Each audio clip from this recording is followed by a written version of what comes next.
Michigan Panthers head coach. We'll open up with the coach and then open it up to questions. Well, I first want to thank our fans. They were outstanding. They did a great job. I'm sorry we didn't bring them a victory, but hopefully we can pull one off this coming week and play the championship game. Maybe a lot of those folks will go visit us there as well. So, but anyhow, they were outstanding. I can't say enough about them. They were very noticeable in the game. As far as the game goes, it was the turnovers obviously hurt us in the football game. We gave up some points on those as well. But let me back up. I first want to compliment CJ and his staff. I know them very well. CJ, obviously, all aware of that, but they did an outstanding job. When we played them 2 weeks ago, matter of fact, it was easy to see that was a team that was really improving, and I thought that they had a great chance to beat DC, which they did a week ago, and then they came in here and they beat us today. So that's a real credit to CJ and his staff. They've done a great job. They finished the year strong. They're 5-5. I'm sure they feel great about it, and they ought to, because they've done a great job. And there's a lot of parity in our league, and that was a great example of it, in my opinion. So really happy for them. Congratulate them. If I had to lose somebody, I don't mind losing to CJ, but if I had to, I didn't say I wanted to. But nonetheless, that's that. Getting back to us in the game, what I reflect on, I would say, is it took us a while to get going on D. When we did, we really did a good job in the fourth quarter. I was really pleased with that, to see that we had some fourth down stop early in the game, but then we had some third down stops in the second half that were big. We've had a real problem on third down, and to get off the field was key. At the end there, where we had to challenge them to get off the field, our guys responded and did a great job. So I was really proud of the defense in those situations. They gave us the opportunity to get the ball back and to have a chance to win the game. So that was good. On the offensive side, I thought we ran the ball extremely well in there. I thought that Nate was doing a great job pounding the ball. Then Matt Colburn got the touchdown on the run. Some really good things were happening. It's just unfortunate we came up short. But as is the case in most of our games, they come down to the very end. And so they're exciting. And obviously we always want to be on the winning side, but it is exciting. So outside of that, a little bit in the kicking game. I thought we did some good things in the kicking game. They tried a couple things, obviously, in the fake the one time. I was pleased to see that we responded well on that. And outside of that, any questions? Start with James, and we'll come up right here. All right, James. Coach, you lost a turnover battle today, 4-0. A couple of close ones on your end, just couldn't grab the picks. Thoughts on just what went wrong in that category today? In the turnovers? In the turnover battle, yeah. When they're interceptions, obviously you can put the blame. It really comes down to, without me watching the film, all I'll say is if it's an interception, obviously there's two key players involved in it, and that's the person he's throwing the ball to and the quarterback. And it's not always the quarterback's fault, because sometimes the wrong route, things like that. But without, in order to be accurate, I obviously don't want to be, I don't want to put blame where it doesn't belong. But turning the ball over obviously costs you a lot, and it's hard to win a football game, as we all well know, if you lose a turnover battle, because it's just possessions, and the more possessions you give up, the less chance you have to win the game. Now, our fourth down stop, we put that in that category, which was a good turnover for us. It doesn't go down in the, as that on the stat sheet, but that is a turnover for us. So, but again, without seeing the film, I think it's unfair to really break it down. Yes. Coach, Mike Mueller, BCP Plus. Given that there wasn't too much on the line with this game as far as stakes go, I was just wondering, what were some of your goals for this game, and what were you hoping to see out of some of the players, and did you see it?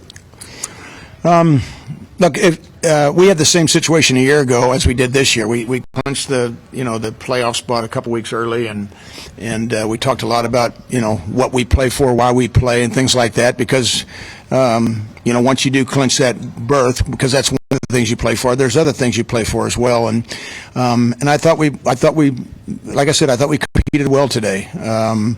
But we've made some mistakes along the way. That's not a lack of being, competitiveness. That's just a lack of, doing your job, I guess.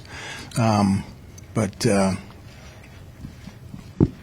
don't have much else to say on the matter. Sure. And then, real quick, just is there any worry about the team losing a little bit of momentum going into the playoffs now that you're on a 2-game skid? That's a great question because I can't answer it. I don't know. We started the season with the goal of winning a championship. In order to do that, we all realized we had to make the playoffs. We made the playoffs 2 weeks ago, so we had 2 weeks between now and then. Do I think it slows down momentum, things like that? I really don't know. I don't think so with this group, to be perfectly honest with you. No, I don't think so. I expect us to come out next week and play like champions. I really do, and I think we will. And not that we didn't today, but we made a lot of mistakes along the way. I mean, that effort was good, but the execution was certainly not a championship execution when you're 4 turnovers, for example, and those things. So that's what I would say, and I'd stand by that for as far as our team goes. It's a good group. They're good. We're a good team. We just have to eliminate the mistakes, and we have every right to win. Time for a couple more questions for Mike.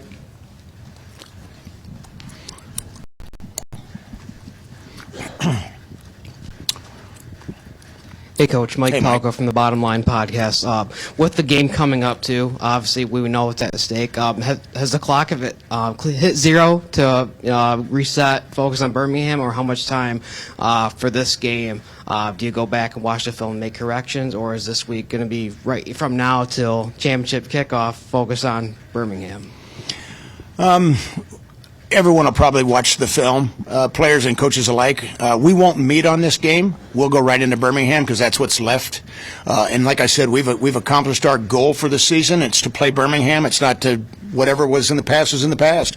Look, if it took a 4-6, not a 6-4 record to go to the playoffs, it might have taken 4-6. As a matter of fact, 3 years ago, that's what we did. So we've got this one game coming up, and that's what our focus will be on. Like I said, I think a lot of the guys will look at it because everybody likes to watch themselves play, and the coaches like to see their players play and see how they did so they can help them out a little bit. But we won't meet on it per se and go dissect it like we typically do because it's time to get ready for Birmingham. Couple more. Coach David McDonald, the Pit Media. Your 2 leading receivers this season, Mariner and Turner, went 1 for 7 for 1 yard today. How do you recalibrate and get the most out of your playmakers going into the playoffs? Yeah, well, that's the first I heard. I didn't know that, but I think that as far as recalibrate and getting back, I don't think we've lost any momentum per se by this game. They're going to be well prepared and they'll be focused playing Birmingham. I do not think that this game will affect those, in particular those 2 guys. They're both very professional about their jobs. I would count on them next week to be productive. Hi, Coach. Harrison Steidelf, the Michigan Journal, University of Michigan Dearborn student newspaper. One thing that really raises a lot of questions is Bryce Perkins. He was a full participant on Thursday after coming back from an ankle injury. He almost leads the league in percentage at 68.9%, and he leads the league in average yards per throw at 8.5. There's a lot of efficiency there, and it kind of creates a story of 2 different teams considering how the quarterback's threw today. Can you speak to what the game plan is moving forward? Is he number 1 on Monday? Is he getting the most focus? Can't tell you 100% sure that he'll be number 1 on Monday, but it's our expectation by the end of the week that, yes, he'll be playing against Birmingham to start the game. That's our expectation. The week's practice will let us know what that is. We certainly won't play a player that's injured or hurt, but he's gotten progressively better. And so, like I said, that would be our expectations right now, a week away. So we'll see how that fares during the week. But he has proven to be the starter. And he's done well when he's been it. So that's where we're at with it. We'll wrap with Coach with Tony up front. Just following up really quick, could he have possibly gone today, or was that a precaution thing? It's a little bit of both. I really can't answer it honestly. I would say, well, I really don't know. It's a question for him. It really is, because we talked about it, and it was going to be his decision as far as whether he would go or not. But I think he also sees that next week's what we've look the entire as I said a little while ago. You know, you get into the season, you have goals, and those goals have been accomplished. And this game was not going to affect what the goal was next week, and especially with the key position, key player as he is.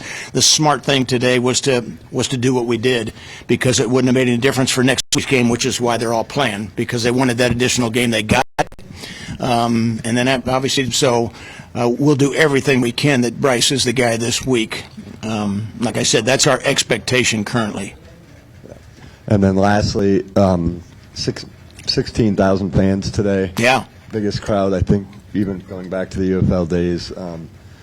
Being the last home game, just what have you made of the fan support this year? Have you seen a little bit of momentum from last year? Just kind of how do you assess the support you guys got this year?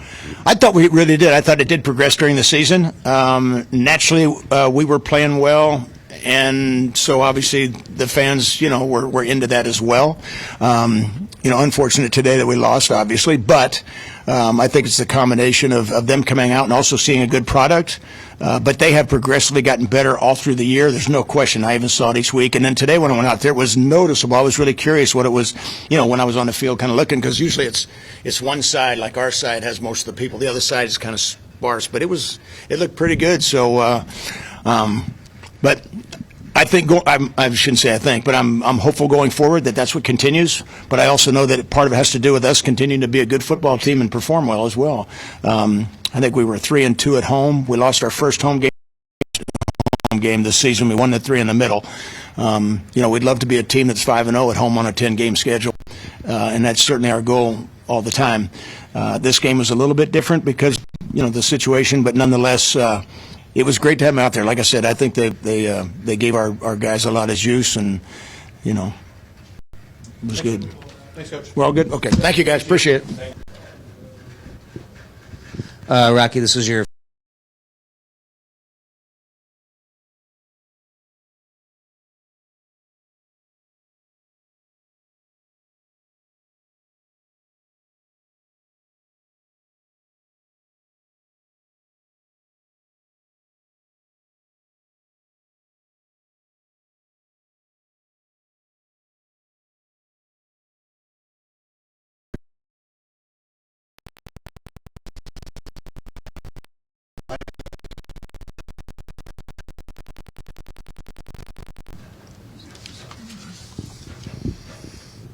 This is a question for both guys here.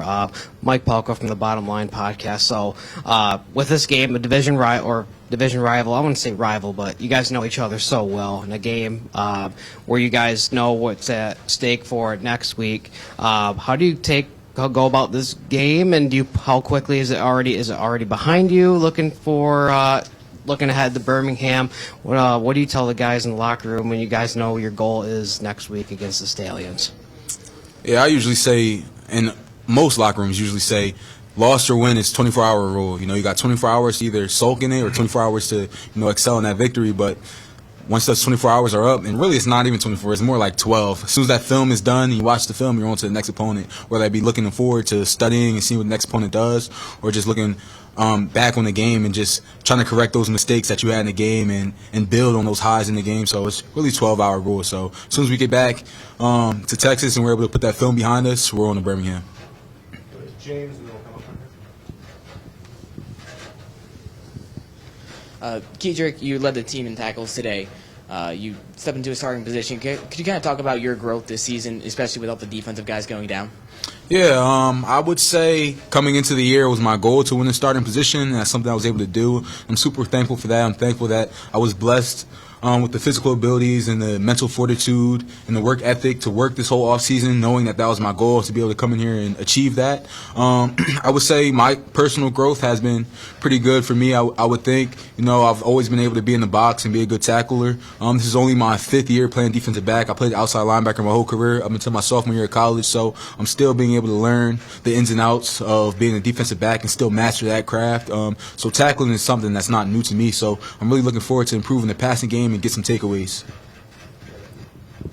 Looking ahead to next week, what would you say is maybe one or two key issues that you guys need to shore up to make sure that you get the victory against Birmingham and get that monkey off your back? Yeah, it jumps off the page that we just got to get off the field on third down. First and second down, we played dominant brand of football last week. Third down, we let them off the hook. So we got to get off the field on third down, especially third and longs. It should be must-have situations every single time. Anything else for these two? Right here. Rocky, even though this was your first professional start, it seemed like the team really allowed you to kind of run the ball and kind of be in those, like, scrambling positions, especially in the offense run by Perkins. So how comfortable were you kind of like, using your legs a bit more in this? Yeah, I've always been able to use my legs a little bit, so it's nothing new to me. I didn't expect to use them quite as much as I did today, honestly, but I'm happy that it worked out that way, and I was able to use my legs to get us in more advantageous positions. But yeah, it felt good to run the ball a little bit. You kind of going back to your question about the the level of talent and the speed of this league. It was good for me to run next to some guys and see that athletically I belong in this league too. So that was a cool moment for me. Awesome. Thanks, guys. Really appreciate it. Thank you.